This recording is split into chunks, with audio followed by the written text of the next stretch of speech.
Have you ever wondered what goes on behind the scenes of your favorite animated shows while you're drifting off to sleep? Tonight, we're diving into the fascinating world of Family Guy with some incredibly random facts that might just surprise you. So, grab your blanket, get comfortable, and let's explore the weird and wonderful universe of the Griffin family.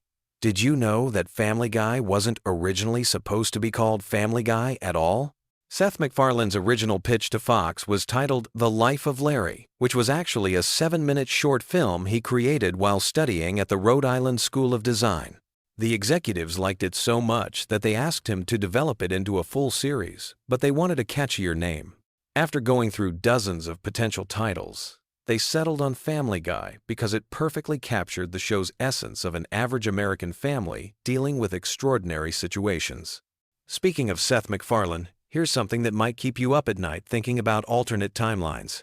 MacFarlane was originally scheduled to be on American Airlines Flight 11 on September 11, 2001.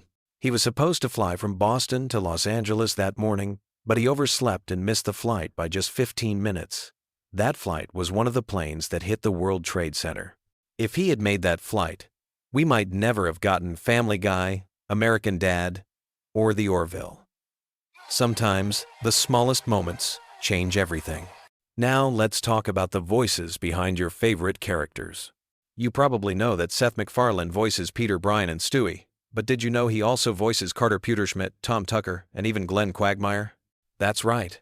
The same person who voices the intellectual dog Brian also creates Quagmire's distinctive giggity giggity catchphrase. MacFarlane developed these voices during his college years, often entertaining friends at parties with his impressions and original character voices. Here's a random fact about Stewie that might surprise you. His distinctive football-shaped head wasn't originally part of his design. The animators were struggling with how to make a baby character visually interesting and memorable. During one late-night brainstorming session, someone jokingly suggested making his head shaped like a football, and everyone laughed. But the more they thought about it, the more it made sense. The unusual head shape would make Stewie instantly recognizable and add to his alien-like otherworldly intelligence. Sometimes the best ideas come from the most unexpected places. The character of Meg Griffin has an interesting backstory that goes beyond what we see on screen. Originally, Meg was supposed to be the breakout character of the show. The writers envisioned her as the relatable teenager that audiences would connect with most. However, as the show evolved, they realized that making Meg the constant target of the family's jokes created much funnier dynamics. This shift happened gradually over the first few seasons, and by season 3, Meg's role as the family punching bag was firmly established. Did you know that Family Guy holds several Guinness World Records? One of the most interesting is for the longest gap between a TV show's cancellation and its return to production. Family Guy was canceled in 2002 after 3 seasons. But DVD sales and reruns on Adult Swim proved so popular that Fox brought it back in 2005. That's a 3-year gap, which was unprecedented at the time for an animated series. The famous chicken fight scenes between Peter and Ernie the Giant Chicken have their own fascinating history. The first fight appeared in the episode Da Boom and was originally intended to be a one-off gag. However, the animators had so much fun creating the elaborate fight sequence that they decided to make it a recurring element. Each subsequent chicken fight became more elaborate and destructive, with the animators treating them almost like action movie sequences. The fights have destroyed everything from fast food restaurants to airports, and the animation team spends months planning each new encounter. Here's something that might surprise you about the show's animation process. Each episode of Family Guy takes approximately 8 months to complete from start to finish. The process begins with a writer's room, where scripts are developed and refined. Then comes voice recording, which can take several weeks, as actors often record their lines separately. After that, the storyboard artists create rough sketches of every scene, followed by the actual animation process, which involves hundreds of individual drawings for just a few minutes of screen time. The character of Cleveland Brown was almost written off the show much earlier than his eventual departure for the Cleveland Show. During season 2, the writers were struggling with what to do with Cleveland's character, feeling like he didn't have enough distinct personality traits to warrant significant screen time. However, voice actor Mike Henry brought such warmth and humor to the role that the writers decided to develop Cleveland further, eventually giving him his own spin-off series. One of the most random facts about Family Guy involves the show's relationship with real-world events. The writers have an unusual policy about incorporating current events into episodes. Because of the long production timeline, they rarely reference events that happened less than 8 months before an episode airs. This has led to some interesting anachronisms, where characters will reference old news as if it just happened, creating an odd time bubble effect that longtime viewers have learned to expect. The character of Brian Griffin represents one of the most complex writing challenges in the show. Creating a talking dog, who serves as the voice of reason while still maintaining dog-like characteristics, requires a delicate balance. The writers often debate how much human intelligence to give Brian versus when to remind audiences that he's still fundamentally a dog. This internal contradiction has led to some of the show's most interesting character development moments. Did you know that several celebrities have refused to appear on Family Guy due to its controversial content? However, many others have embraced the show's irreverent humor. Adam West, who played the mayor of Quahog, loved his portrayal so much that he considered his Family Guy character to be his favorite role later in his career. West appreciated how the show exaggerated his public persona while still showing genuine affection for his Batman legacy. The Griffin family house has its own interesting design history. The animators based the house's exterior on a real home in Cranston, Rhode Island, not far from where Seth MacFarlane grew up. However, the interior layout was designed to be deliberately confusing and inconsistent. Rooms appear and disappear between episodes, and the house seems to have impossible spatial relationships. This was an intentional choice by the animators, who felt that a realistic house layout would be too limiting for the show's surreal storylines. Here's a fact that might surprise animation fans. Family Guy was one of the first animated shows to extensively use computer-generated imagery mixed with traditional animation. While the characters are still hand-drawn, many background elements, vehicles, and special effects are created using CGI. This hybrid approach allows for more dynamic camera movements and elaborate action sequences while maintaining the classic cartoon aesthetic that fans love. The show's famous cutaway gags have their own unique writing process. The writers maintain a separate document called the Cutaway Bible, which contains hundreds of potential cutaway ideas organized by category. When writing an episode, they can quickly reference this document to find gags that fit the moment. Some cutaways have been in this document for years before finding the right episode to appear in. Quagmire's character design underwent significant changes during the show's early development. Originally, he was going to be much older and was designed to look more like a stereotypical dirty old man. However, the animators felt this made him too creepy and unsympathetic. They gradually made him younger and more cartoonish, which allowed them to push his character's outrageous behavior further while keeping him somewhat likable. The voice of Stewie Griffin required Seth MacFarlane to develop a unique vocal technique. To create Stewie's distinctive British accent and sophisticated vocabulary, MacFarlane studied recordings of Rex Harrison, particularly his performance in My Fair Lady. He then combined this with elements of Thurston Howell III from Gilligan's Island to create Stewie's pompous, intellectual tone. MacFarlane has said that Stewie is the most physically demanding character for him to voice, often leaving recording sessions with a sore throat. One of the strangest production facts about Family Guy involves the show's approach to celebrity deaths. The writers maintain a file of pre-written jokes about various celebrities, organized by age and health status. This allows them to quickly produce episodes that reference celebrity deaths without seeming exploitative or rushed. However, they've occasionally had to scrap entire episodes when celebrities they'd written jokes about outlived expectations. The character of Joe Swanson was inspired by a real person that Seth MacFarlane knew in college. Joe's positive attitude, despite his disability, was based on a classmate who had been paralyzed in a skiing accident, but remained one of the most optimistic people MacFarlane had ever met. The writers take Joe's character seriously, often consulting with disability advocacy groups to ensure their portrayal is respectful, while still allowing for commentemporation of varioe. The show's trademark humor. Did you know that Family Guy has influenced real-world language? Several phrases from the show have entered common usage, including "giggity, shut up Meg," and "whose leg do you have to hump to get a dry martini around here?" Linguists have noted that the show's impact on casual speech patterns, particularly among younger viewers, has been surprisingly significant for an animated comedy. The show's musical numbers require a completely different production process than regular episodes. Seth MacFarlane, who has a background in musical theater, often writes the songs himself. The production team includes professional musicians and choreographers who help design the elaborate musical sequences. Some of the show's musical episodes have taken over a year to complete, with the songs recorded by full orchestras in professional studios. Here's something that might surprise you about the show's international versions. Family Guy is broadcast in over 50 countries, and many jokes are completely rewritten for different cultures. The German version, for example, changes many of the pop culture references to focus on German celebrities and historical events. The process of adapting the show for international audiences often requires rewriting entire scenes while maintaining the same comedic timing. The character of Death, who appears occasionally throughout the series, was almost given his own spin-off show. The concept would have followed Death as he went about his daily job of collecting souls, with each episode featuring guest appearances by Family Guy characters.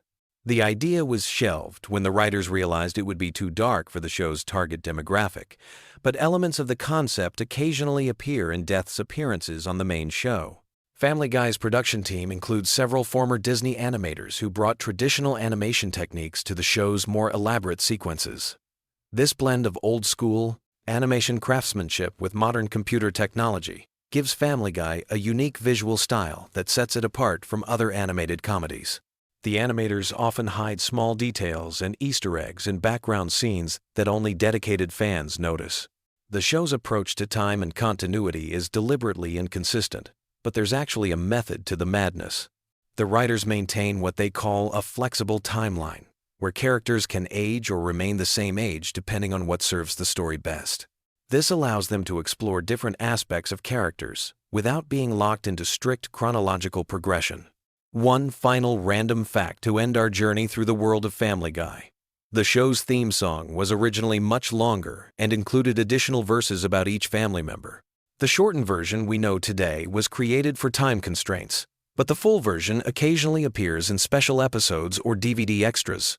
Seth MacFarlane has mentioned that he'd love to do an entire episode featuring just the complete theme song with elaborate visuals for each verse. As we wrap up our exploration of these random Family Guy facts, remember that behind every animated comedy lies countless hours of creativity, planning, and attention to detail. Whether you're a longtime fan or just discovering the show, these behind-the-scenes glimpses reveal the incredible amount of work that goes into creating our favorite animated families. Sweet dreams, and maybe you'll dream of cutaway gags and chicken fights tonight. Until next time, keep exploring the fascinating worlds hidden within your favorite shows. Picture this. You're settling in for a cozy night, getting ready to drift off into dreamland, but instead of counting sheep, how about we count some truly wild facts about one of television's most unpredictable animated families? Tonight, we're diving deep into the bizarre, hilarious, and surprisingly intricate world of Family Guy, and trust me, by the end of this journey, you'll have enough random trivia rattling around in your brain to either help you fall asleep or keep you up all night wondering how Seth MacFarlane's mind works. Let's start with something that might surprise you about the show's origins. Family Guy almost never existed in the form we know today.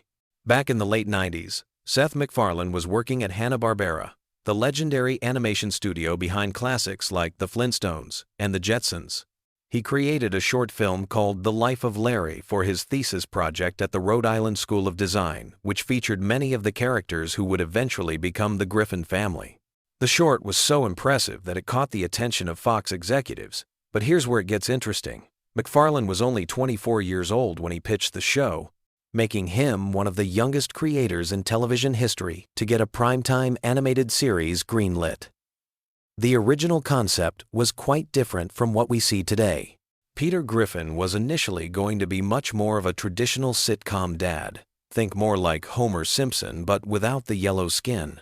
The character's personality evolved significantly during the development process, becoming the lovably obnoxious and often controversial figure we know now. MacFarlane has mentioned in interviews that he drew inspiration from his own father's mannerisms and speech patterns, particularly the distinctive Rhode Island accent that Peter sports throughout the series. Here's a fact that might make you appreciate the show's complexity a bit more surface. The average Family Guy episode contains over 300 individual drawings. Each 22-minute episode requires thousands of hours of work from dozens of artists, animators, and voice actors. The animation process alone takes approximately 8 months from initial script to final product, which explains why the show's production schedule is so carefully planned out years in advance. Speaking of voice acting, Seth MacFarlane performs the voices of 4 main characters: Peter, Brian, Stewie, and Glenn Quagmire. But here's something that might blow your mind. He records all of their dialogue separately, often having conversations with himself that last for hours. MacFarlane has described the experience as somewhat surreal, especially when he's voicing emotional scenes between characters like Brian and Stewie, who have some of the most complex relationships on the show. The character of Stewie Griffin deserves special attention because his development represents one of the most dramatic character evolution arcs in animated television history. Originally conceived as a straightforward villain baby bent on world domination and matricide, Stewie gradually transformed into a more nuanced character, exploring themes of sexuality, intelligence, and family dynamics. The shift was so gradual that many viewers didn't notice it happening over the course of several seasons.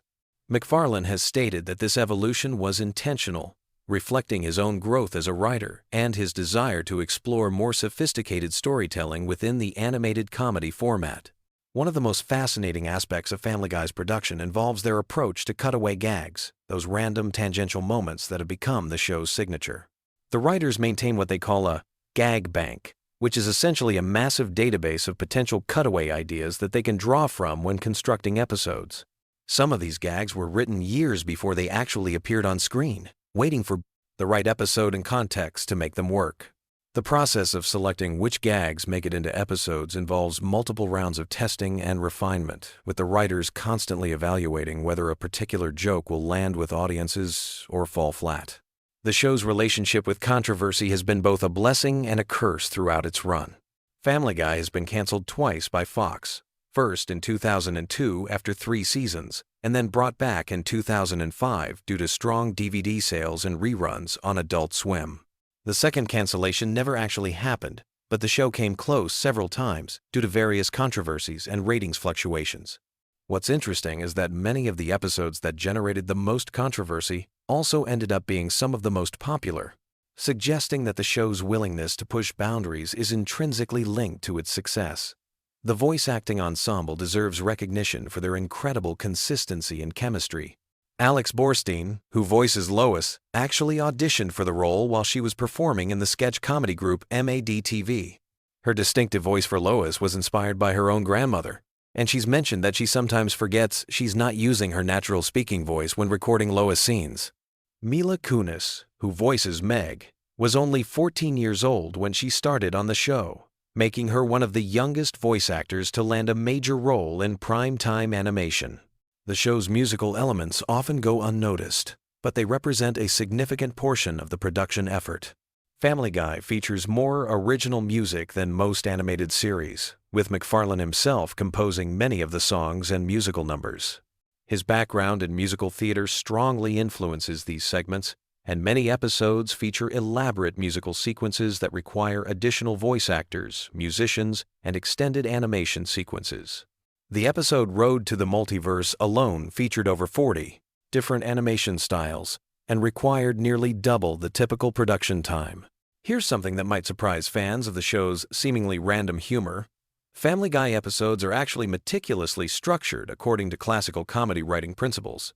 Each episode follows a 3-act structure with carefully planned pacing and timing. The cutaway gags aren't randomly inserted. They're strategically placed to provide relief from main plot tension or to enhance particular jokes. The writers spend considerable time in the editing process, adjusting the timing of these elements to maximize comedic impact. The show's impact on popular culture extends far beyond television. Family Guy has spawned countless internet memes, influenced other animated series, and even affected the way people communicate online. Phrases like, "Oh my God, who the hell cares?" and "What the deuce?" have entered common usage, and the show's irreverent style has influenced everything from advertising to political commentary. The series has also been credited with helping to revive interest in animated comedy among adult audiences, paving the way for shows like Rick and Morty and BoJack Horseman. One of the most technically impressive aspects of Family Guy involves their approach to celebrity impressions and guest voices. The show has featured hundreds of celebrity guest stars over the years, but what's remarkable is how they integrate these appearances into the show's established comic rhythm. Many celebrities have mentioned that recording for Family Guy requires a different approach than traditional voice acting because the timing and delivery style is so specific to the show's aesthetic. The international versions of Family Guy present fascinating variations on the original concept.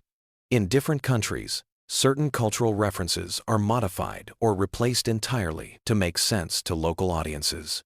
The German version, for example, includes completely different cutaway gags that reference German culture and history. These adaptations require not just translation but complete rewriting of significant portions of episodes, essentially creating parallel versions of the same show. Behind the scenes, the Family Guy writing room operates more like a comedy club than a traditional television writing environment. Writers regularly perform their ideas for each other, and the collaborative process involves a lot of improvisation and spontaneous joke development. McFarlane has described the experience as one of the most creatively fulfilling aspects of producing the show, and many writers who have worked on Family Guy have gone on to create their own successful comedy series. The show's approach to social commentary often flies under the radar because it's wrapped in such outrageous humor. Many episodes tackle serious subjects like politics, religion, and social justice, but they do so through such an absurdist lens that the commentary becomes almost subliminal. This technique allows the show to address controversial topics while maintaining its primarily comedic focus, though it also means that viewers can interpret the show's messages in wildly different ways. Family Guy's influence on animation technology shouldn't be overlooked either. The show was among the first animated series to extensively use digital animation techniques, and their production pipeline has been studied and emulated by animation studios worldwide. The efficiency of their animation process allows them to produce episodes more quickly than many competing shows, which is part of why they've been able to maintain such a consistent release schedule for so many years. The merchandising empire surrounding Family Guy represents another fascinating aspect of the show's cultural impact. From action figures to clothing lines to video games, the show has spawned a massive array of consumer products. What's interesting is how these products often feature jokes and dusky references that only hardcore fans would understand, creating multiple tiers of engagement with the show's content. The show's relationship with censorship provides insight into how television content standards have evolved over the past 2 decades. Early episodes of Family Guy pushed boundaries that were considered quite shocking at the time, but many of those same jokes would barely register as controversial today. The series has served as a kind of barometer for changing social attitudes about humor, language, and acceptable content on television. Looking at Family Guy's longevity, it's remarkable that a show built around such seemingly random humor has maintained relevance for over 2 decades.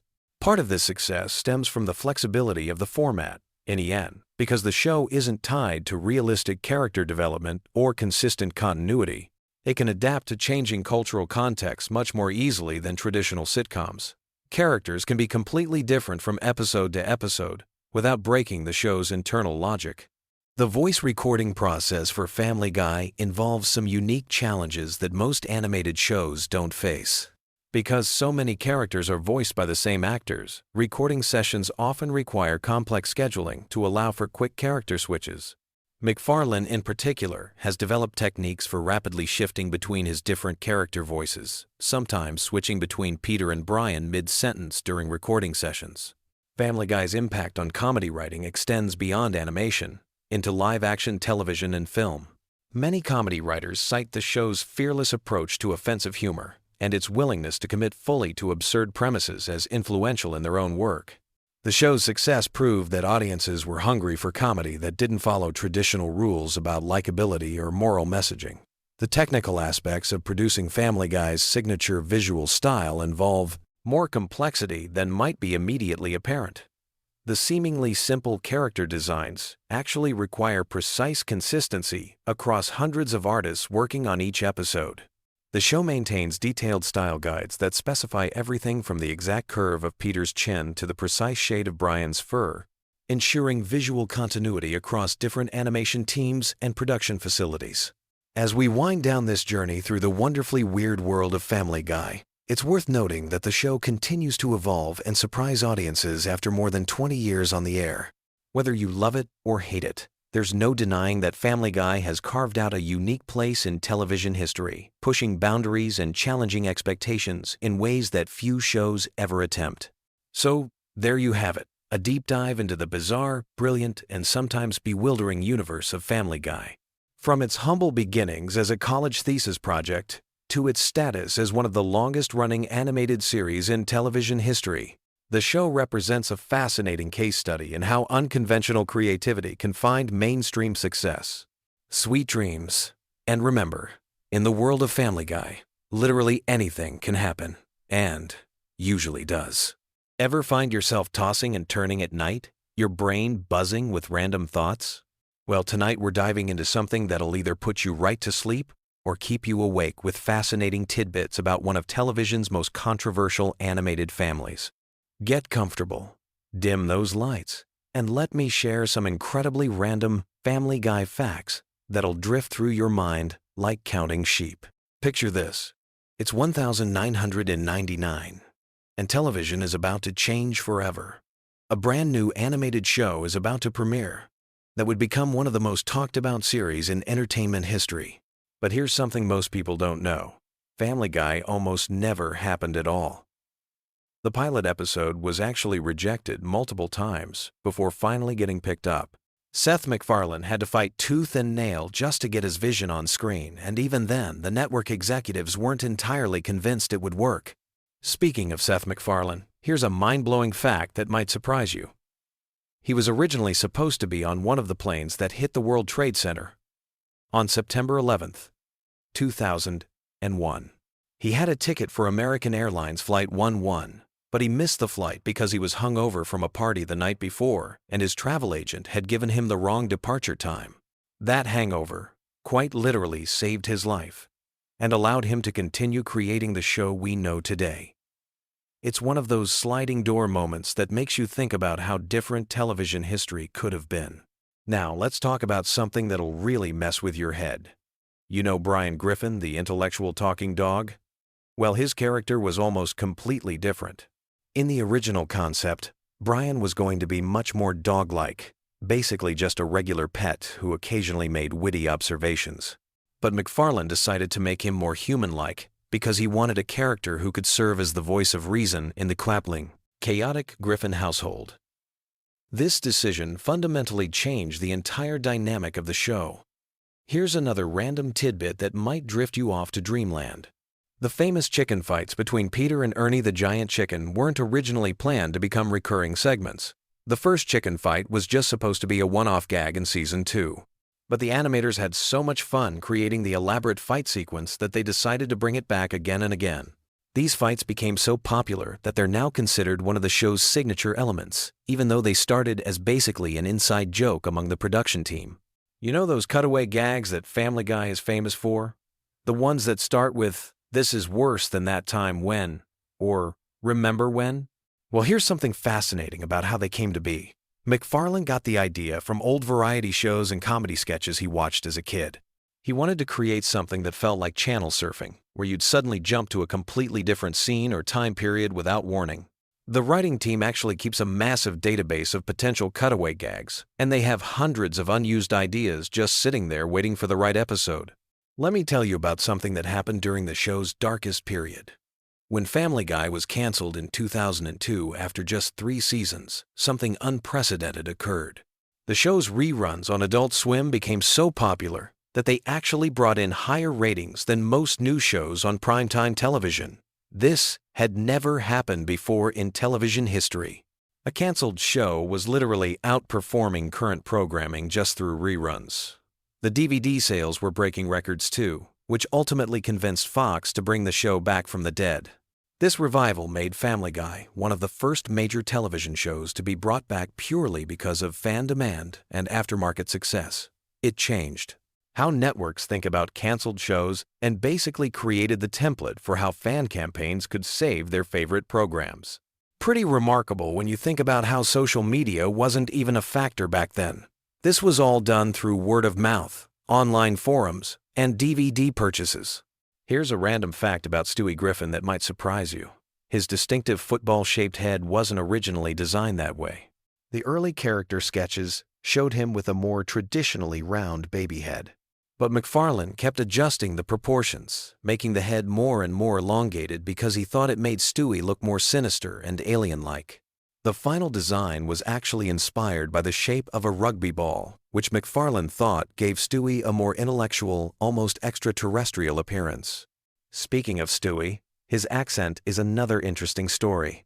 McFarlane originally performed the character with a standard American accent, but during recording sessions, he started experimenting with different voices. The posh British accent that became Stewie's trademark was actually inspired by Rex Harrison's performance as Professor Higgins in My Fair Lady. McFarlane thought the sophisticated accent would create a funny contrast with Stewie being just a baby, and it became one of the character's most distinctive features. Now here's something that'll really blow your mind about the show's production process. Each episode of Family Guy takes approximately 8 to 10 months to complete from start to finish. That means the episodes you're watching tonight were actually being worked on almost a year ago. The animation process is incredibly complex, with each episode requiring hundreds of individual drawings and countless hours of voice work, sound design, and editing. It's like a massive assembly line that never stops moving. The voice acting sessions are pretty fascinating too. Unlike many animated shows where actors record their Borges lines separately, the Family Guy cast often records together in the same room. This creates more natural conversations and allows the actors to play off each other's energy. Seth MacFarlane voices 4 main characters, Peter, Brian, Stewie, and Quagmire, and he often has to have conversations with himself, switching between voices mid-sentence. The other actors say it's both impressive and slightly disturbing to watch. Here's a random detail about the show's animation style. The characters are deliberately drawn with simple, clean lines because McFarlane wanted them to be easy to animate quickly. This was partly a practical decision. More complex designs would have made production much more expensive and time-consuming. But it also gave the show a distinctive look that set it apart from more detailed animations like The Simpsons. The simplicity actually became part of the show's charm. Let's talk about something that happened behind the scenes during the show's peak years. The writing room had a very specific creative process that sounds almost ritualistic. Every morning, the writers would gather and pitch random ideas, no matter how weird or nonsensical they seemed. These brainstorming sessions could last for hours, with writers building on each other's ideas and creating increasingly elaborate scenarios. Many of the show's most memorable moments came from these spontaneous creative explosions. Here's something about the show's cultural impact that's pretty remarkable. Family Guy has been translated into dozens of languages and airs in over 100 countries worldwide. But here's the interesting part. Different countries have different censorship standards, so episodes are often edited differently depending on where they're broadcast. Some countries remove certain religious references, others cut violent scenes, and some even change dialogue to make cultural references more relevant to local audiences. The merchandising aspect of Family Guy is another fascinating rabbit hole. The show has spawned everything from action figures to breakfast cereals to mobile games, but one of the most successful merchandise lines has been the talking Stewie dolls, which were initially rejected by toy companies because they thought parents wouldn't want their children playing with a toy that made sarcastic and sometimes inappropriate comments.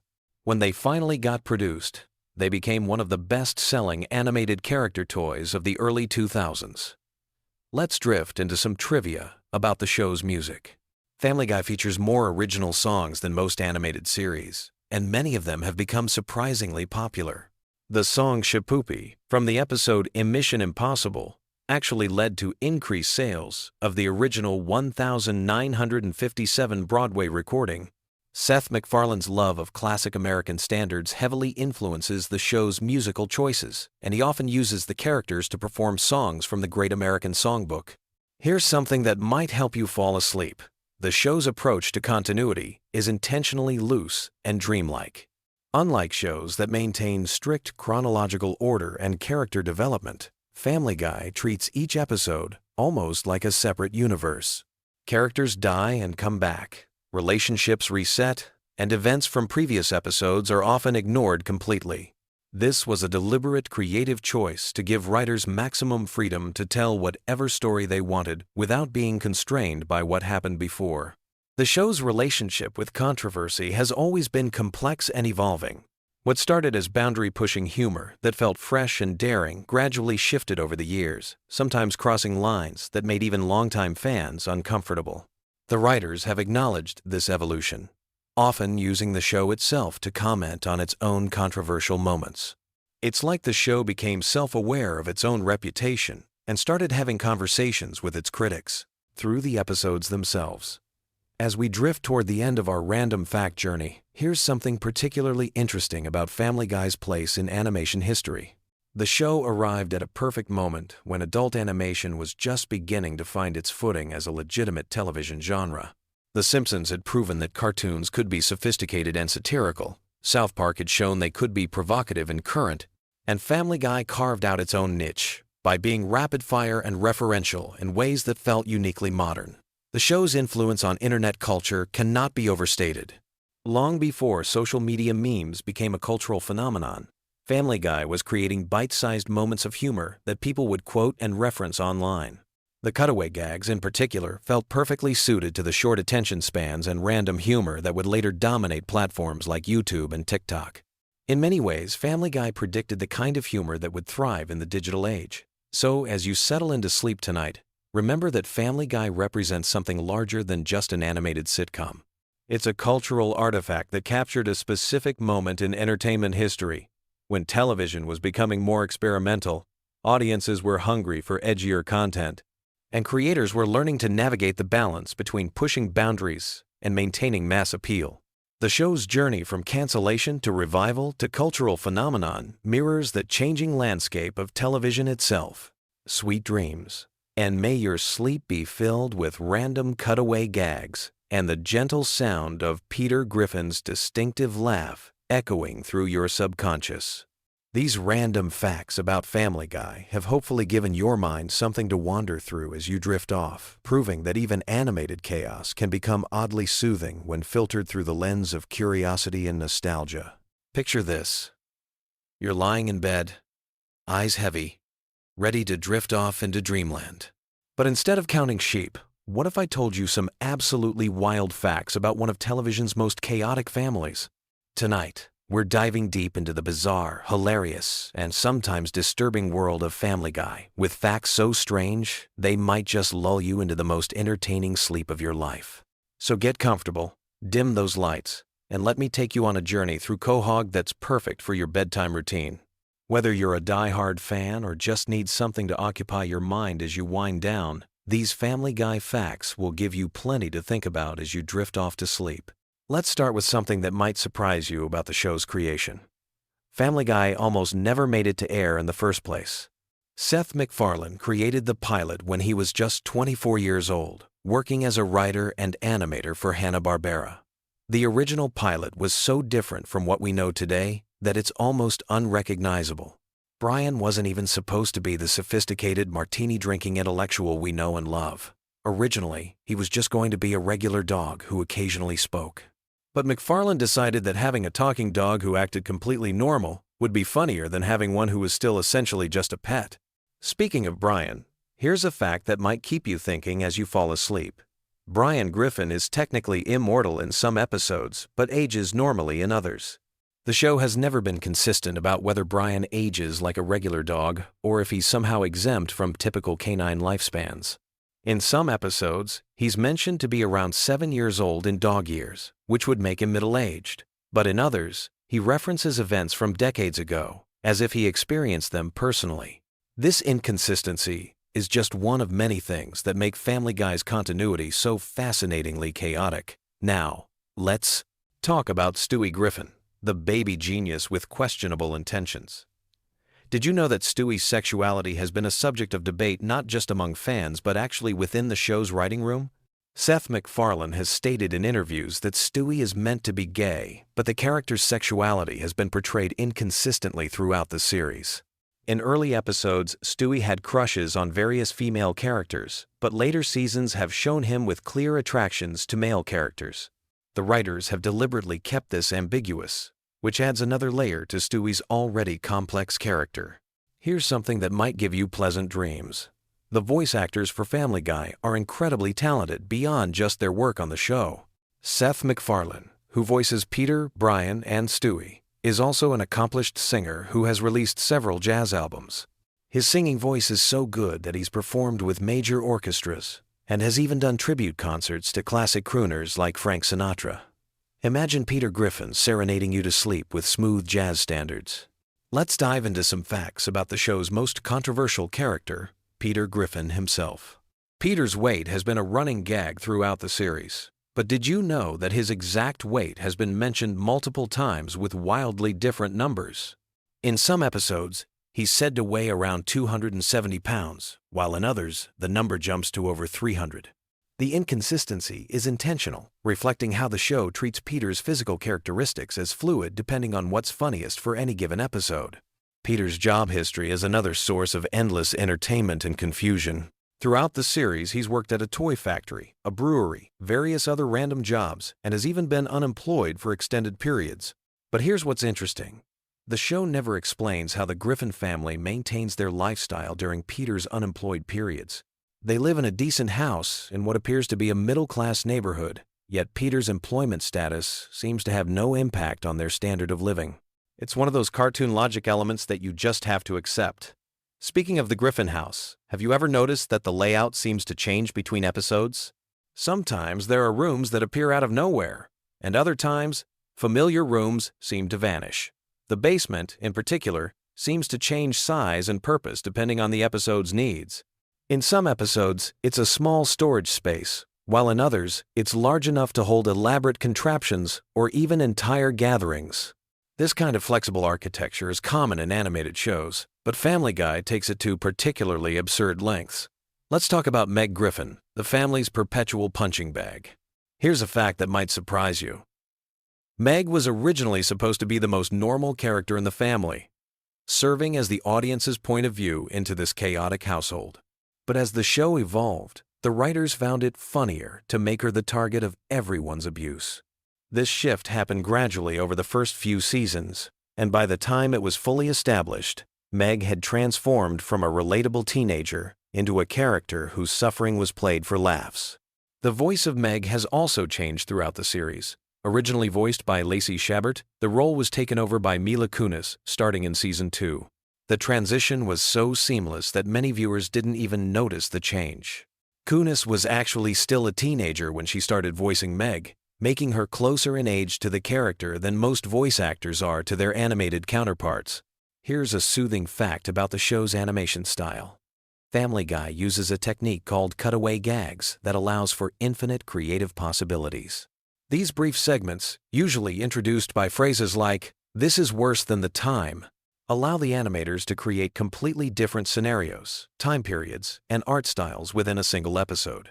Some of these cutaways reference obscure pop culture moments, while others create entirely fictional scenarios. The animators have said that creating these cutaways is one of the most enjoyable parts of working on the show because there are virtually no limitations on what they can create. Let's discuss some facts about Quahog, the fictional Rhode Island town where the Griffins live. The town's name is actually a type of clam, which is fitting given Rhode Island's coastal location. But here's what's interesting. The geography of Quahog seems to change depending on the episode's needs. Sometimes it's portrayed as a small town where everyone knows each other, while other times it seems large enough to support multiple shopping districts, airports, and major venues. The town has everything from a small town feel to big city amenities, depending on what the plot requires. The Drunken Clam, the bar where Peter and his friends hang out, is based on real bars that MacFarlane frequented during his college years. The atmosphere and the type of conversations that happen there are drawn from MacFarlane's actual experiences, which explains why the dialogue often feels so authentic despite the absurd situations. Here's something that might help you drift off. The show's theme song is intentionally designed to be catchy and memorable, but it's also shorter than most television theme songs. This was a deliberate choice to maximize the amount of time available for actual content in each episode. The brevity of the theme song allows for more jokes and story development, which is part of why Family Guy episodes often feel packed with content. Let's talk about some of the show's recurring characters and their origins. Glenn Quagmire, the Griffin's oversexed neighbor, was originally conceived as a minor character who would appear occasionally, but the writers found his character so entertaining that he became a regular part of the cast. His distinctive laugh and catchphrase, "giggity," weren't in the original character design, but developed naturally as the voice actor, Seth MacFarlane, experimented with the character's vocal patterns. Cleveland Brown, Peter's friend who eventually got his own spin-off show, was originally going to be a very different character. The writers initially conceived him as being more similar to Peter in personality, but they decided it would be funnier to make him the calm, rational member of the group. This decision led to Cleveland becoming the voice of reason among Peter's friends, often serving as a counterbalance to their more outrageous behavior. Joe Swanson, the paraplegic police officer, was created to add diversity to the show's cast, but the writers were careful to make his disability just one aspect of his character rather than his defining trait. In many episodes, Joe is the most competent and heroic character, often solving problems that the other characters can't handle. His wheelchair is rarely portrayed as a limitation, and he's often shown doing things that would be impossible for anyone, disabled or not. Here's a relaxing fact about the show's production schedule. Family Guy episodes are typically produced months in advance, which allows the animators and voice actors to take their time perfecting each episode. Unlike live-action shows that have to rush to meet weekly deadlines, animated shows like Family Guy can spend weeks on individual scenes, ensuring that every joke lands and every visual gag is perfectly timed. The show's writer's room operates on a collaborative system where anyone can contribute ideas, regardless of their official role on the show. This has led to some of the show's most memorable moments coming from unexpected sources. Sometimes the person responsible for continuity might suggest a joke that becomes central to an episode, or a voice actor might improvise a line that becomes a recurring catchphrase. Let's discuss some facts about the show's cultural impact that might give you something peaceful to think about as you fall asleep. Family Guy has been translated into dozens of languages, and each version faces the challenge of adapting American cultural references for international audiences. Some jokes that work perfectly in English become completely different jokes in other languages, while others are replaced entirely with references that local audiences will understand. The show's influence on internet culture has been enormous. Many of Family Guy's cutaway gags and memorable quotes have become memes that spread far beyond the show's original audience. The phrase, "oh no," in Peter's distinctive voice, for example, became a popular reaction GIF used in contexts that have nothing to do with the show itself. Here's something interesting about the show's approach to celebrity guest stars. Unlike many animated shows that cast celebrities to voice characters similar to themselves, Family Guy often has famous people voice characters that are completely different from their real personalities. This approach has led to some surprising and entertaining performances that showcase different sides of well-known actors and musicians.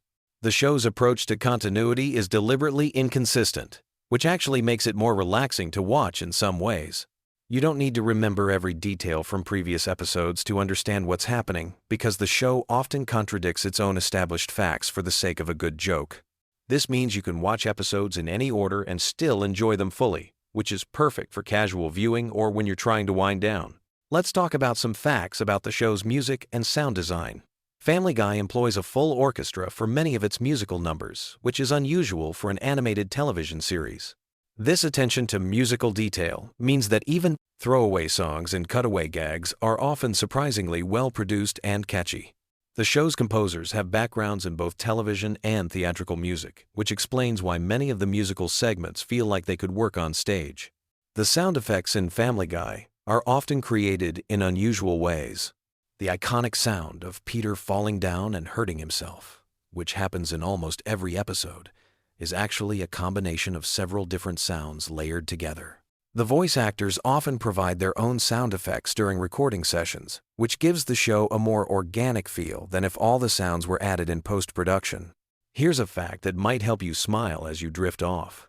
The show's animators often hide small details in backgrounds that only the most observant viewers will notice. These Easter eggs can be anything from references to other shows, inside jokes among the production staff, or even tiny animations that have nothing to do with the main story. Finding these hidden details has become a hobby for some fans, who watch episodes multiple times just to catch things they missed. The show's approach to time and aging is fascinatingly inconsistent.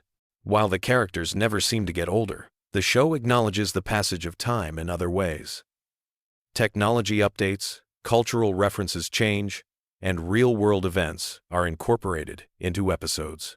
This creates a strange temporal bubble where the characters exist in a perpetual present that somehow includes decades of cultural history. Let's discuss some production facts that showcase the incredible amount of work that goes into each episode. A single episode of Family Guy requires thousands of individual drawings, even though much of the animation is now done digitally. Each character expression, each background element, and each special effect needs to be designed and animated individually. The attention to detail is remarkable when you consider how quickly episodes need to be produced. The voice recording process is also more complex than you might expect. While Seth MacFarlane voices multiple characters, he rarely records them in conversation with each other during the same session.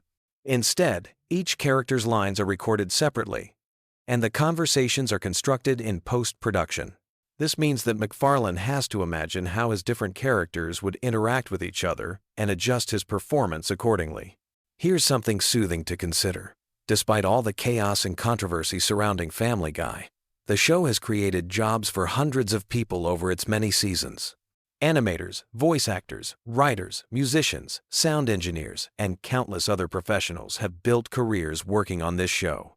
In a way, all of this absurd humor has created a small community of creative people who work together to bring these ridiculous stories to life. The show's international success has also led to cultural exchange in unexpected ways.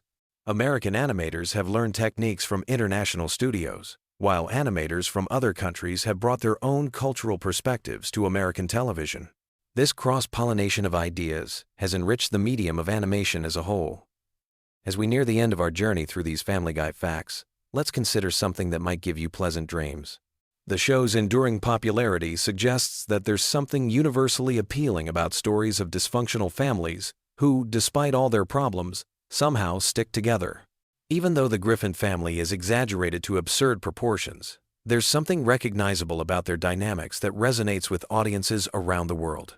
The show's ability to find humor in everyday situations, even when those situations are taken to impossible extremes, reflects a fundamentally optimistic view of life. No matter how bad things get, there's always something to laugh about. This perspective can be oddly comforting when you're trying to wind down from your own day's challenges. So, as you drift off to sleep tonight, you can think about this wild, wonderful, and completely unpredictable animated world where anything can happen, where the impossible is routine, and where laughter is always just around the corner. Sweet dreams, and may your rest be as peaceful as a Quahog evening, minus all the explosions and chaos, of course. Whether you're a longtime fan or someone who's just discovered these bizarre facts, I hope this journey through Family Guy's strange universe has given you something entertaining to think about as you fall asleep. Remember, in the world of animation, anything is possible, and tomorrow is just another opportunity for new adventures and unexpected laughs. Picture this. You're lying in bed, ready to drift off to sleep, but your brain just won't switch off. Well, tonight's different. Tonight, we're going on a gentle journey through the wonderfully weird world of Family Guy with some truly fascinating facts that'll help ease you into dreamland. So get comfortable, close your eyes if you want, and let's explore the Griffin family universe together. Let me start with something that might surprise you. Peter Griffin wasn't always meant to be the bumbling father figure we know today. The creators originally envisioned him as more of a traditional sitcom dad, but Seth MacFarlane quickly realized that making Peter completely incompetent would be far more entertaining. This decision shaped the entire show's DNA, creating a character whose stupidity knows no bounds. Speaking of Peter's origins, here's a delightfully absurd detail about his background. According to the show's mythology, Peter is actually of mixed Irish and Mexican heritage, which explains some of his more colorful personality traits. His biological father, Mickey McFinnigan, lives in Ireland and has a talking sheep companion named O'Brien. When Peter finally meets Mickey, they bond over a drinking contest, because of course they do. It's these little touches of insanity that make Family Guy so uniquely entertaining. The Griffin family tree is absolutely bonkers when you really dig into it. Take Francis Griffin, Peter's strict Catholic stepfather who despised Lois for not being Irish enough. This man was so religiously rigid that he even dismissed the Pope's approval of Peter and Lois's marriage. But here's the kicker. Francis later became the Pope's special assistant. The irony is delicious, and it perfectly captures the show's love of contradictory character development. Now, let's talk about something that might help you sleep better: the show's approach to time and continuity. Unlike many animated series that maintain strict timelines, Family Guy operates in a floating timeline where characters can age or stay the same age depending on what the story needs. Stewie, for instance, has been 1 year old for over 2 decades, yet he's traveled through time, built complex inventions, and had philosophical discussions about existence. This fluid approach to reality creates a dreamlike quality that's oddly soothing. Here's a gentle fact about Chris Griffin that showcases the show's surprising depth beneath all the chaos. Despite being portrayed as academically hopeless, Chris actually has genuine artistic talent. In one episode, he gets accepted to art school, but chooses to stay with his family instead. It's moments like these that remind us there's heart underneath all the madness, even in characters who seem purely comedic. Let me share something about Stewie that's both fascinating and oddly comforting. His relationship with Brian the dog represents one of television's most unusual friendships. They've been through adventures across time and space.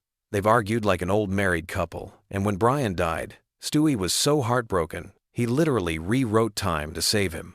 There's something beautiful about that level of devotion, even in a cartoon about talking dogs and genius babies.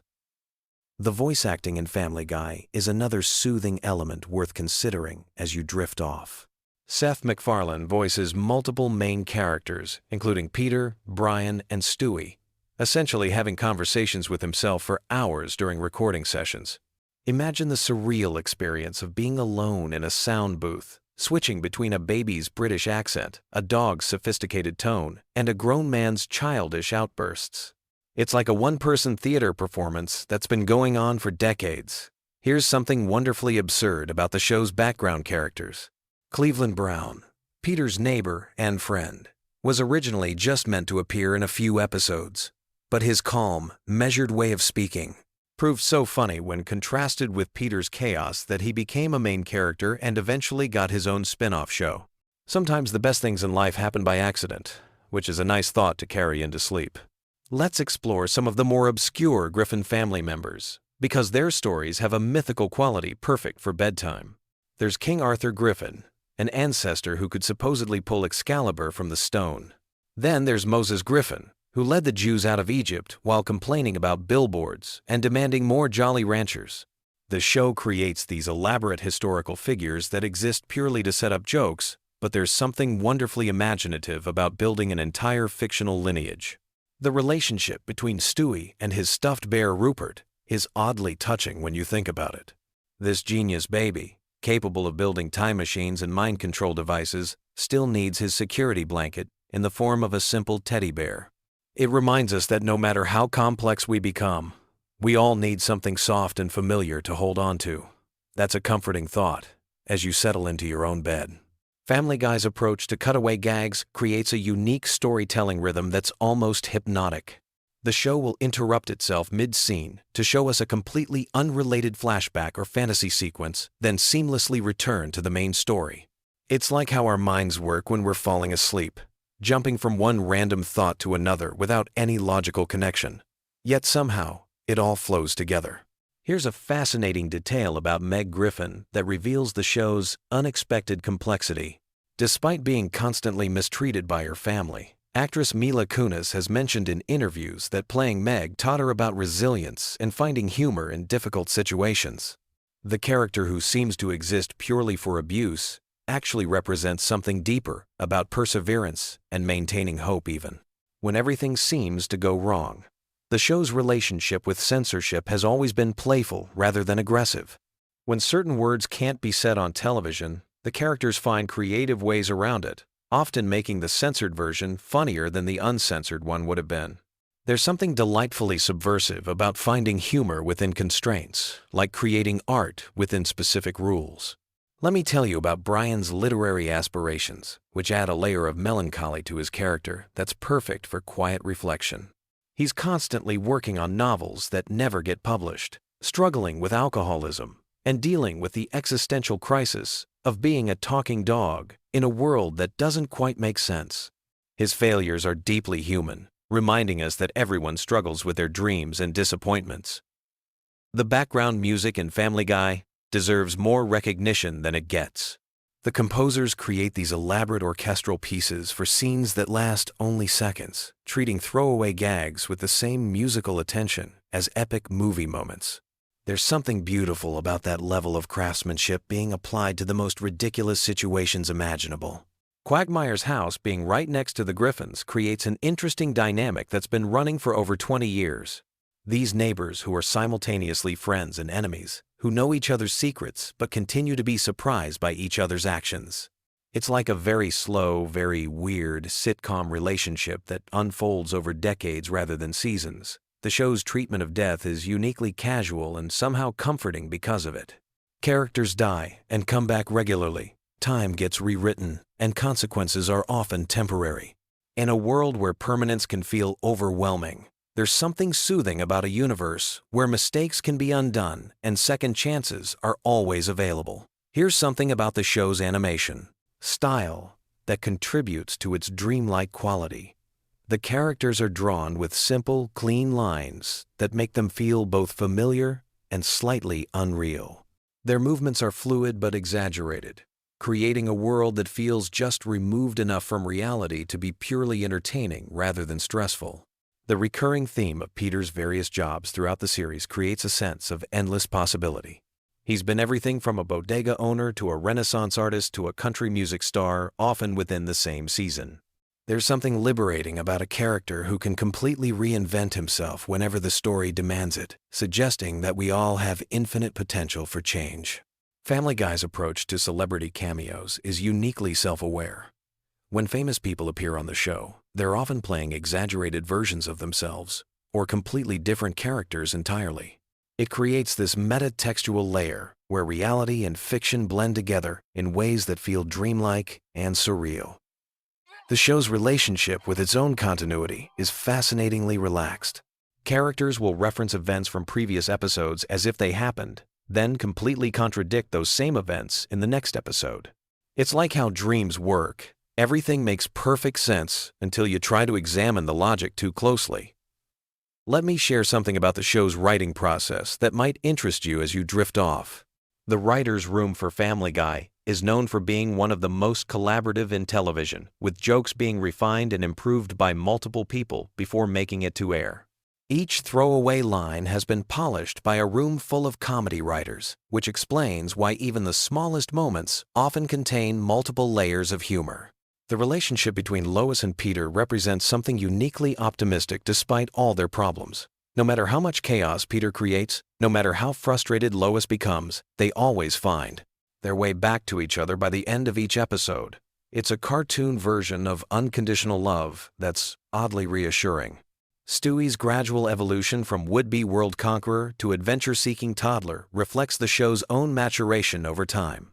Early Stewie was genuinely menacing, plotting elaborate schemes to murder his mother. Modern Stewie is more interested in friendship and exploration. It's like watching a character literally grow up, even though he's technically stayed the same age. The show's use of musical numbers creates these unexpected moments of pure joy in the middle of chaotic episodes. Characters will suddenly break into elaborate song and dance routines that rival professional Broadway productions, then immediately return to the mundane problems of suburban life. These musical interludes feel like shared dreams where anything is possible. Family Guy's approach to social commentary is gentle rather than preachy, which makes it perfect bedtime viewing. The show addresses serious topics through the lens of absurd situations, making complex issues feel manageable rather than overwhelming. It's comedy as comfort food, nourishing without being heavy. The longevity of the show itself is something worth contemplating as you prepare for sleep. Family Guy has been on television for over 2 decades, meaning that some viewers have literally grown up with these characters. There's something deeply comforting about having fictional friends who are always there, always ready to entertain you, no matter what's happening in your real life. Brian's death and resurrection storyline remains one of the most emotionally powerful moments in the show's history. When the writers temporarily killed off the beloved character, the fan reaction was so intense that they brought him back within a few episodes. It demonstrated that beneath all the irreverence and chaos, people genuinely care about these animated characters as if they were real friends and family members. The show's treatment of mundane activities, like grocery shopping, going to work, or sitting in traffic, transforms everyday boredom into comedic gold. There's something oddly therapeutic about seeing ordinary frustrations played out in exaggerated cartoon form. It makes your own daily annoyances feel more manageable and even potentially funny. Here's something beautiful about the show's approach to friendship. Peter's relationship with his drinking buddies at the Drunken Clam represents a very specific type of male bonding, sitting around, talking about nothing important, and just enjoying each other's company. In our increasingly connected but somehow isolated world, there's something nostalgic and appealing about that kind of simple, uncomplicated friendship. The show's relationship with its own past creates interesting layers of nostalgia. Characters will reference things that happened in earlier seasons as if they were childhood memories, creating this sense of shared history between the audience and the fictional characters. It's like having old friends who remember the same funny stories you do. As we near the end of our journey through Family Guy facts, consider how the show serves as a kind of modern folklore. These characters and their ridiculous adventures have become part of our shared cultural vocabulary. People quote Peter Griffin the way previous generations might have referenced folktales or classic literature. In a weird way, the Griffin family has become America's unofficial cartoon family, as recognizable as any real celebrity. The show's ending credits often feature the characters sitting on their couch, watching television just like the audience is doing. It creates this mirror effect, where fiction and reality blend together in a peaceful domestic scene. After all the chaos and adventure of each episode, everyone ends up exactly where they started, at home, together, ready to do it all again tomorrow.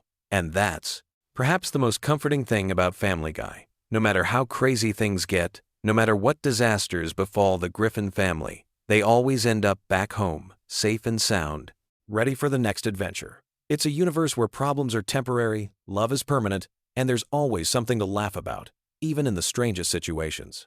So as you drift off to sleep tonight, take comfort in knowing that somewhere in the animated town of Quahog, the Griffin family is probably getting into some ridiculous situation that will somehow work out just fine by morning. Sweet dreams. And remember, no matter how weird your own dreams get tonight, they probably won't be any stranger than a typical Family Guy episode. Sleep well, knowing that laughter truly is the best medicine. Even in cartoon form, the Griffin family will be there tomorrow, ready to entertain you with more wonderfully weird adventures whenever you need them.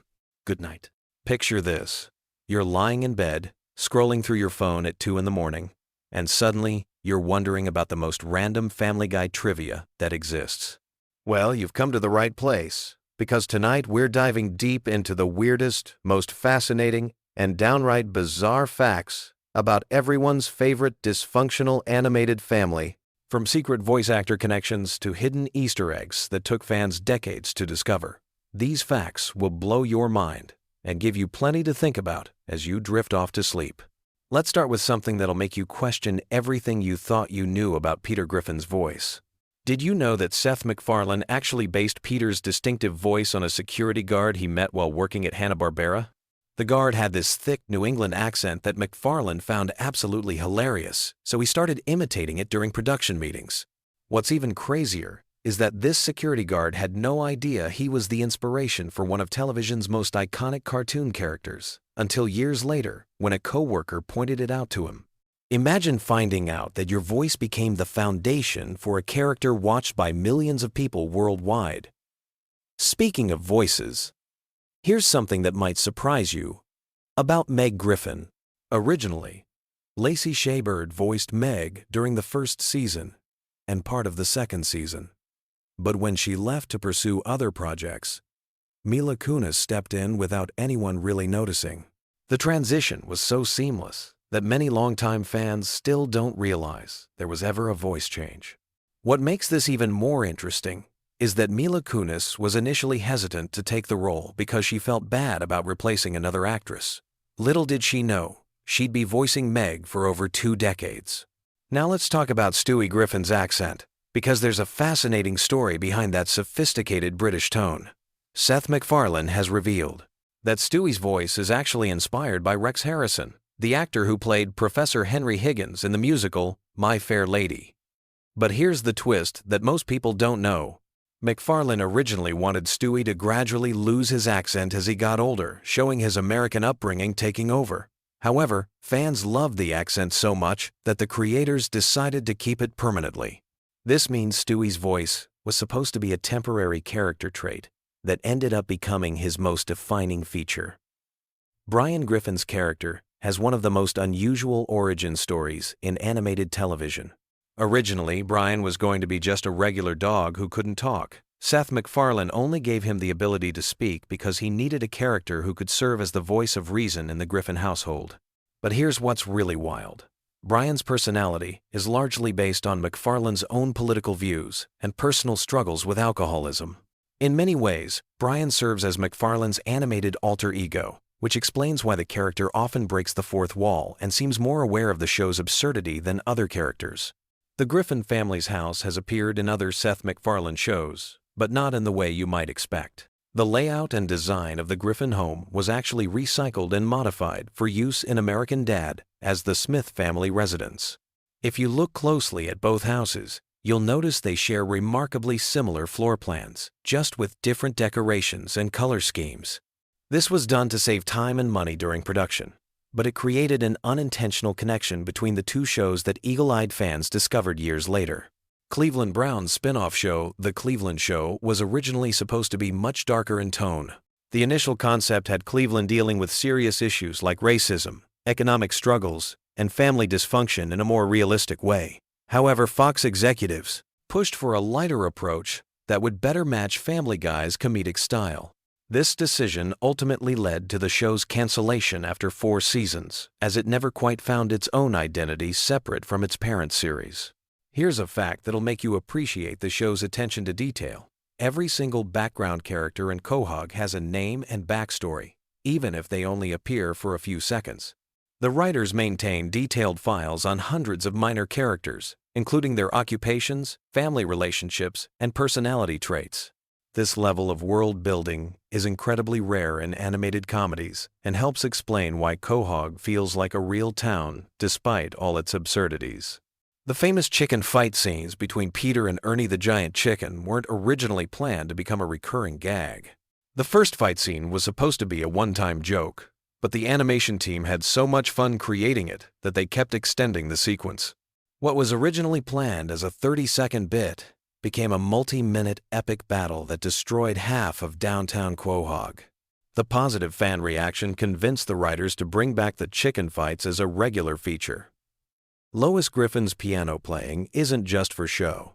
Alex Borstein, who voices Lois, is actually an accomplished pianist in real life. During recording sessions, she often plays the piano parts herself rather than having them added in post-production. This gives Lois's musical performances a more authentic feel and allows Borstein to better connect with the character during emotional scenes involving music. The show's timeline is intentionally confusing, and there's a specific reason for this creative choice. Seth MacFarlane wanted Family Guy to exist in a floating timeline where characters never age and current events can be referenced without dating the show. This means that episodes from 1999 and episodes from 2023 can both reference contemporary events as if they're happening simultaneously. It's a narrative technique borrowed from comic books, where characters like Batman have been fighting crime for decades without aging. Meg's unpopularity among her family and peers was originally supposed to be temporary. The writers planned to give her a character development arc where she eventually found her confidence and earned respect from others. However, the jokes about Meg being ignored and mistreated became so popular with audiences that the writers decided to make it a permanent aspect of her character. This decision has created one of the most consistent running gags in the show's history. The Family Guy writing room operates under a unique rule. Any writer can pitch a cutaway gag at any time, regardless of what's being discussed. This policy has led to some of the show's most memorable non-sequitur moments, including random historical events, celebrity parodies, and completely absurd scenarios. The writers keep a massive database of unused cutaway ideas that they can draw from whenever they need to fill time or add extra laughs to an episode. Here's something that might change how you watch the show. Many of the most quotable Peter Griffin lines were completely improvised by Seth MacFarlane during recording sessions. MacFarlane has a habit of going off script and trying different variations of lines until he finds something that makes the entire recording booth laugh. These spontaneous moments often end up being the most memorable parts of episodes, proving that sometimes the best comedy comes from pure improvisation. The character of Joe Swanson was created specifically to challenge stereotypes about people with disabilities. Rather than being defined by his wheelchair, Joe is portrayed as incredibly capable, often more physically impressive than his able-bodied friends. His character was inspired by real police officers and military veterans who continued serving their communities despite physical challenges. Writers worked closely with disability advocacy groups to ensure Joe's portrayal remains respectful and empowering. Family Guy holds a unique record in television history. It's the only show to be canceled twice by the same network and brought back both times due to fan demand. The first cancellation happened after the second season due to low ratings. But DVD sales and reruns on Adult Swim generated such a passionate fan base that Fox decided to revive it. When it was canceled again after the third season, the fan campaign was even stronger, leading to its permanent return and eventual status as one of Fox's longest-running shows. The show's animation style deliberately mimics classic cartoons from the 1960 seconds and 1970 seconds. Seth MacFarlane grew up watching shows like The Flintstones and The Jetsons, and he wanted Family Guy to have that same timeless cartoon aesthetic. This choice means that episodes from the early 2000s don't look dated compared to more recent episodes, helping the show maintain visual consistency across more than 2 decades of production. Stewie's sexual orientation has been a subject of fan speculation for years, and Seth MacFarlane has given conflicting answers about it intentionally. MacFarlane has stated that Stewie's sexuality is meant to be ambiguous and fluid, reflecting the complexity of human identity. This decision allows the character to work in various comedic contexts, without being confined to specific stereotypes or expectations. The Griffin family dog Brian was almost replaced permanently in 2013, but the decision was reversed after just 2 episodes due to overwhelming fan backlash. The writers killed off Brian and introduced a new dog named Vinny, planning to make this change permanent. However, the negative fan reaction was so intense that they quickly brought Brian back to life and wrote Vinny out of the show. This incident demonstrated just how attached audiences had become to the original characters. Here's a production secret that few fans know. Many of Family Guy's most elaborate action sequences are animated by the same team that works on major Hollywood animated films. When the show needs complex chase scenes, fight sequences, or musical numbers, they often hire freelance animators who normally work on Disney or Pixar movies. This explains why certain Family Guy sequences have surprisingly high production values compared to typical television animation. The town of Quahog is loosely based on several real New England locations, but it's primarily inspired by Cranston, Rhode Island, where Seth MacFarlane spent time during his childhood. Many of Quahog's landmarks and businesses are based on real places that MacFarlane remembered from his youth. The Drunken Clam Bar, for example, is inspired by a combination of several actual bars in the Providence area. Cleveland's voice actor Mike Henry made the unusual decision to step down from voicing the character in 2020, stating that a black character should be voiced by a black actor. This decision led to extensive recasting and rewriting to maintain character continuity while respecting the importance of authentic representation in voice acting. The transition process involved careful collaboration between Henry, the new voice actor, and the writing team to preserve Cleveland's established personality. Family Guy episodes often contain hidden references to other Seth MacFarlane projects, including American Dad and The Orville. These Easter eggs are scattered throughout episodes in the form of background details, character names, and brief visual gags. Finding all these connections has become a hobby for dedicated fans who maintain detailed databases of cross-references between McFarlane's various shows. The show's musical numbers are often more complex than they appear on screen. Many of the songs featured in Family Guy episodes are full-length compositions that get edited down for television. Complete versions of these songs exist and are sometimes released as bonus content or special features.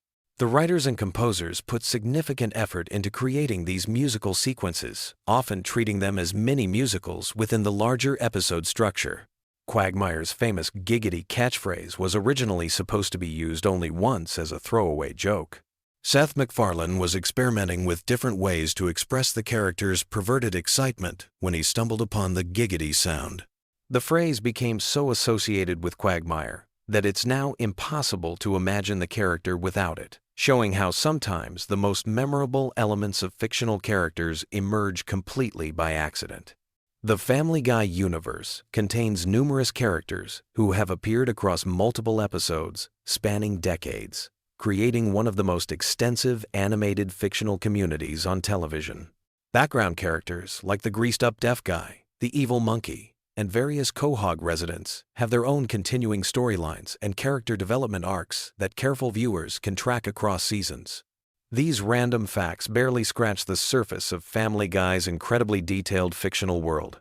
From voice acting secrets to animation techniques, from character development decisions to production challenges, every aspect of this show has fascinating stories behind it. As you drift off to sleep tonight, you can rest easy knowing that somewhere in Quahog, the Griffin family is probably getting into another ridiculous adventure that will entertain audiences for years to come. Sweet dreams, and remember, when life gets you down, at least you're not Meg Griffin trying to fit in at James Woods High School. Have you ever found yourself scrolling through YouTube at 2 a.m. looking for something to help you drift off to sleep, only to stumble upon a 40-minute video about the hidden connections between Family Guy episodes? Well, you're not alone. And today, we're diving deep into the surprisingly intricate world of Family Guy lore that has somehow become the internet's favorite bedtime story. From the mysterious timeline inconsistencies that have puzzled fans for decades, to the dark theories that lurk beneath Seth MacFarlane's seemingly random humor, we're about to explore why this animated sitcom has developed one of the most dedicated and analytical fan bases in television history. Picture this. It's Sunday night. You've got work tomorrow, but instead of getting some rest, you find yourself 3 hours into a rabbit hole about whether Stewie Griffin can actually time travel or if it's all in his imagination.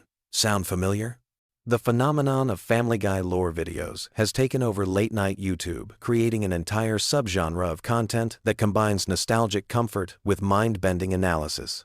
These aren't just random observations either. We're talking about carefully crafted theories that connect episodes from different seasons, analyze character development arcs that span decades, and uncover Easter eggs that the writers probably forgot they even included. Let's start with the foundation of Family Guy lore, the Griffin family timeline. Now, you might think that a show about a talking baby and a dog with a novel would be pretty straightforward, but you'd be wrong.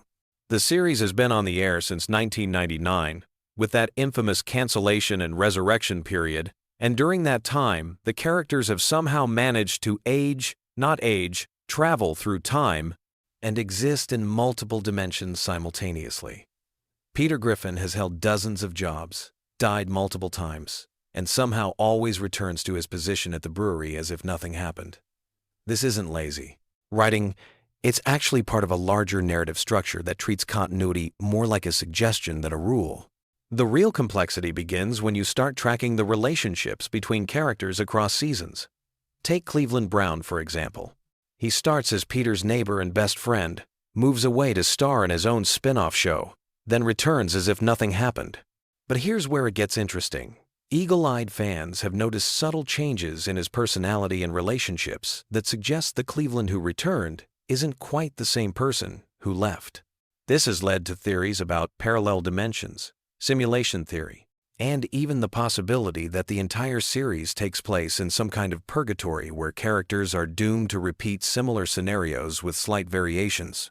Speaking of characters who've changed, let's talk about Brian Griffin, arguably the most complex character in the Family Guy universe. Brian started as the voice of reason, the intellectual counterpoint to the family's chaos. But over the seasons, he's evolved into something much darker and more complicated. He's struggled with alcoholism, had relationships with human women that border on the inappropriate, and occasionally displays knowledge and abilities that seem impossible for a dog. Some fans theorize that Brian isn't actually a dog at all, but rather a human who's been transformed or cursed, which would explain his human-level intelligence, his ability to drive, and his complex emotional relationships. The Stewie Griffin timeline represents perhaps the most intricate piece of Family Guy lore. Early seasons presented Stewie as an evil genius baby bent on world domination and matricide. His sophisticated vocabulary, advanced inventions, and time travel capabilities made him seem almost supernatural. However, as the series progressed, these elements became more subdued, leading to the popular theory that we're watching Stewie's intelligence and abilities fade as he becomes a more typical child. This regression theory suggests that baby genius abilities are temporary and that Stewie is slowly becoming a normal kid, which explains why his elaborate schemes become less frequent and his vocabulary becomes more age-appropriate. But here's where things get really interesting: the time travel episodes. Stewie's time machine has been used multiple times throughout the series, creating alternate timelines and paradoxes that have never been fully resolved. In some episodes, characters retain memories of time travel adventures, while in others, they seem to forget entirely. This inconsistency isn't accidental. It's actually evidence of a multiverse theory that suggests every major character change, or continuity error, is actually evidence of timeline splits and reality alterations. The show's approach to death and resurrection adds another layer to the lore. Characters die and come back to life regularly, sometimes within the same episode, sometimes across seasons. Peter has been crushed, exploded, and dismembered, only to appear perfectly fine in the next scene. Brian was famously killed off and replaced, only to be brought back through time travel. These deaths aren't treated as permanent consequences, but rather as temporary inconveniences, suggesting that the Family Guy universe operates under different rules than our reality. Let's delve into the recurring background characters who form the backbone of Quahog society. Characters like Herbert, the elderly neighbor, the greased-up deaf guy, and the various news anchors create a sense of continuity that makes Quahog feel like a real place with its own culture and history. These characters often appear in the background of unrelated scenes, creating a web of interconnected stories that reward observant viewers.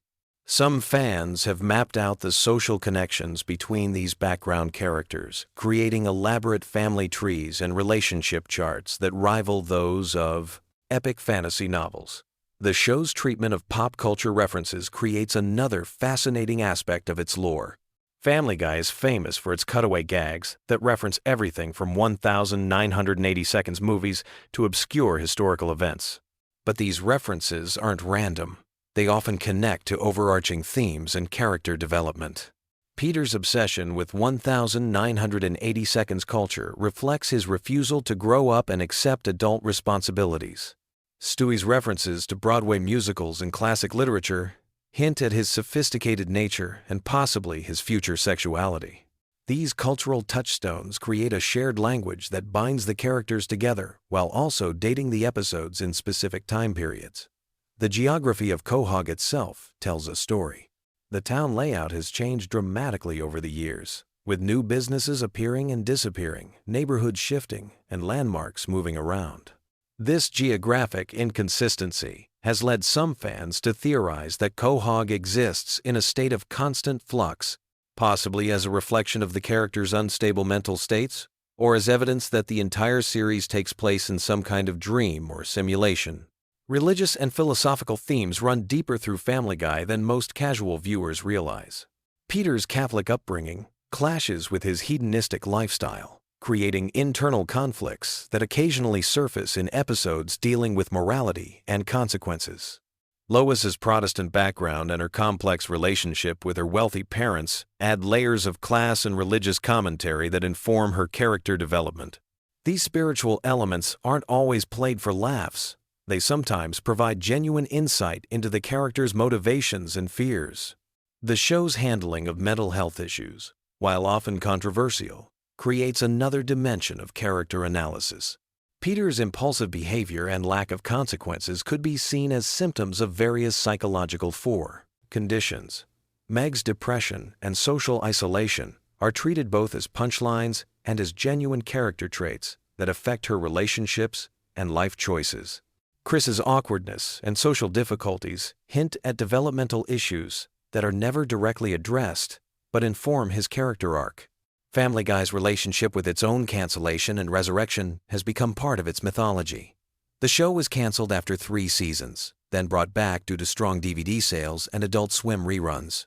This real-world history has been incorporated into the show's narrative, with characters occasionally breaking the fourth wall to reference their own cancellation. This metatextual approach creates a unique relationship between the show and its audience, acknowledging that both the characters and viewers are aware they're participating in a constructed narrative. The evolution of the show's animation style tells its own story. Early seasons featured simpler character designs and more limited animation, while later seasons showcase increasingly sophisticated visual techniques and more detailed character expressions. This technical progression mirrors the character's emotional development and the show's growing complexity. Fans have created detailed comparisons showing how character designs have evolved, often using these changes to support theories about character development and timeline alterations. The voice acting performances add another layer of lore analysis. Seth MacFarlane voices multiple main characters, and subtle changes in his vocal performances over the years have been interpreted as character development cues. Peter's voice has become more exaggerated and childish, supporting theories about his regression into immaturity. Stewie's voice has become less posh and more typical for his age, reinforcing the theory that his genius is fading. Guest appearances and celebrity references create a complex web of real-world connections that blur the line between fiction and reality. When real celebrities appear as themselves, they often interact with the characters in ways that suggest the Family Guy universe exists parallel to our own, with similar historical events and cultural touchstones, but different rules and consequences. The show's treatment of social and political issues has evolved significantly over its run, reflecting changing attitudes and sensibilities.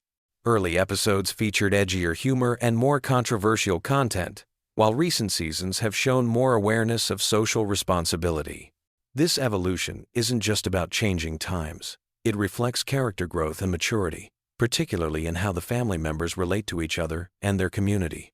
As we drift off to sleep thinking about these interconnected stories and hidden meanings, it becomes clear why Family Guy lore has become such a popular bedtime topic. The show's seemingly chaotic structure actually contains layers of complexity that reward deep analysis and careful attention. Whether you're falling asleep to theories about Stewie's true nature, pondering the implications of Brian's human relationships, or trying to map out the Quahog timeline, Family Guy offers an unexpectedly rich universe that continues to surprise and engage viewers even after decades on the air. Sweet dreams, and remember, in the world of Family Guy, nothing is ever quite as simple as it first appears.